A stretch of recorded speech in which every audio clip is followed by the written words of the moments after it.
खेसारी लाल यादव ने लगाए महाशतक। जी हाँ दोस्तों, आप लोग सही सुने। बता दें कि 4 साल पहले एक गाना रिलीज हुआ है खेसारी म्यूजिक वर्ल्ड के यूट्यूब चैनल से, सैड सॉन्ग कतई लगा ले लूँ। आप लोग स्क्रीन पे देख सकते हैं। बता दें कि यह गाना ऑडियो सॉन्ग है, वीडियो इसका नहीं आया है।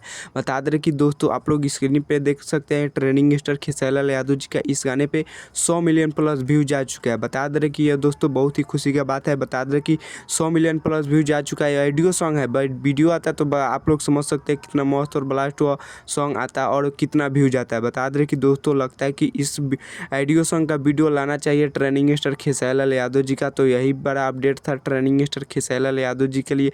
बता दें कि उस पर 100 मिलियन ऑडियो सैड सॉन्ग पे व्यू जा चुका है। बता दें कि वह सैड सॉन्ग है कतई लगा ले लूँ, तहार दिल लगी चार्जर कतई लगा ले लूँ, ऐसा ही गाना का बोल है। बता दें ट्रेंडिंग स्टार खेसारी लाल यादव जी का खेसारी म्यूजिक वर्ल्ड के यूट्यूब चैनल से रिलीज हुआ था 4 साल पहले। ये गाना ऑडियो अभी तक वीडियो इस गाने का नहीं आया। बता दें कि हमको तो लग रहा है कि इस गाने का वीडियो आ जाता तो बहुत अच्छा रह जाता ट्रेंडिंग स्टार खेसारी लाल यादव जी के टीम के तरफ से। बता दें कि दोस्तों जैसे वह गाना का वीडियो आया था 1 साल 1.5 साल बाद, वह भी सॉन्ग सैड सॉन्ग था दीवाना बदमाश हो जाई। तो चलिए हमारे चैनल पर नए तो चैनल को सब्सक्राइब कर लीजिएगा और वीडियो को लाइक कर दीजिएगा। तब तक जय भारत जय भोजपुरी।